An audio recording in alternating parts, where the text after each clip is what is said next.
ஆயுர்வேதம் ஒரு பொக்கிஷம் நம் ஆயுள் நீட்டக்கும் அற்புதம். டாக்டர் ஸ்ரீவர்மாஸ். ஆளுநர் மாளிகைக்கு பெயர் மாற்றம் பண்ணிருக்காங்கல்ல, அது வந்து பெயர் மாற்றுறது வந்து தேவையில்லாது, சிந்தனையும் செயலும் தான் தேவைன்னு சொல்லி முதலமைச்சர் விமர்சனம் பண்ணிருக்காரு. அதாவது 4.25 வருஷம் ஆச்சு. மத்திய அரசு எந்த திட்டம் சொன்னாலும் சரி, எந்த திட்டம் அறிவிச்சாலும் சரி, உடனடியாக எதிர்த்து பேச வேண்டியதுதான் நம்மளுடைய முதலமைச்சர் மாண்புமிகு ஸ்டாலின் அவருடைய வேலையை தவிர இன்னும் ஒரு வேலை அவருடைய மகன் மதிப்புக்குரிய துணை முதலமைச்சர் உதயநிதி ஸ்டாலின் அவர்களை முதலமைச்சராக்க வேண்டும். இதை தவிர தமிழ்நாட்டிற்கு முதலமைச்சர் ஏதாவது செய்தாரா அப்படின்னா ஒண்ணுமே கிடையாது. மத்திய அரசு எந்த திட்டம் கொண்டு வந்தாலும் எதிர்த்தே பேச, இவங்க மட்டும் பேர்களை மாத்தி மாத்தி வைப்பாங்க. இப்ப என்ன பேர் மக்கள் தானே வச்சிருக்கிறாங்க. லோக்னா என்ன மக்கள், இதுல என்ன குறைபாடு கண்டுபிடிக்க முடியும்?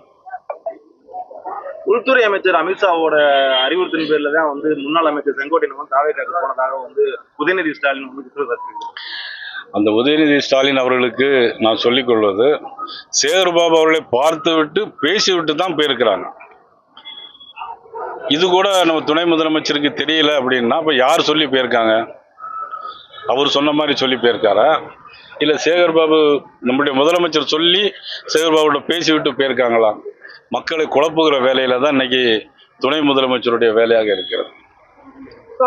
பாஜகவோட ஸ்வீப்பர்கள் தான் செங்கோட்டையன் அப்படின்னு சொல்லி அமைச்சர் நான் இப்பதான் அதுக்கு பதில் சொல்லியிருக்கேன். அதாவது மதிப்புக்குரிய அறநிலைத்துறை அமைச்சர் சேகர்பாபுவை சந்தித்து பேசிவிட்டு என்ன பேசிவிட்டு போனார் என்று யாருக்கும் தெரியாது. அதன் பிறகுதான் தமிழக வெற்றி கழகத்தில் போய் இணைந்திருக்கிறார். சார், செங்கோட்டையன் ஒன்று சொல்லிக்கிட்டே இருக்காரு, எம்ஜிஆர் வழியில வந்து நடிகர் விஜய், தாவேகா தலைவர் விஜய் அப்படின்னு. இதை விட வேடிக்கையான விஷயம் ஒண்ணுமே இருக்க முடியாது. நாங்கெல்லாம் ரொம்ப பெருமையா நினைச்சிட்டு இருந்தோம் அண்ணன் செங்கோட்டையன் அவர்களை 50 ஆண்டு கால அரசியல் அப்படின்லாம் பேசிட்டு இருக்கோம். ஆனா புரட்சித் தலைவர் எம்ஜிஆருடைய வழி என்ன, இவருடைய வழி என்ன, புரட்சித் தலைவர் எம்ஜிஆருடைய கொள்கை என்ன, இவர்களுக்கு என்ன கொள்கை, ஆக நான் யாரையும் குறை சொல்லல.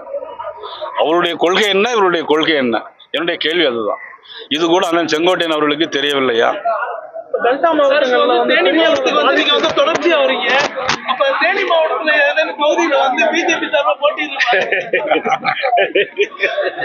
தேனி மாவட்டத்தில் ஏற்கனவே நிறைய வேட்பாளர் இருக்காங்க. ஒரு வலது பக்கம் ராஜபாண்டி இருக்காரு, இந்த பக்கம் முறுக்கோட ராமர் இருக்காரு. இப்ப எல்லாரும் மரியாதையா வந்து போய் கூட்டிட்டு வர்றாங்க. போட்டி போடுறேன்னு சொன்னா அவ்வளவுதான்.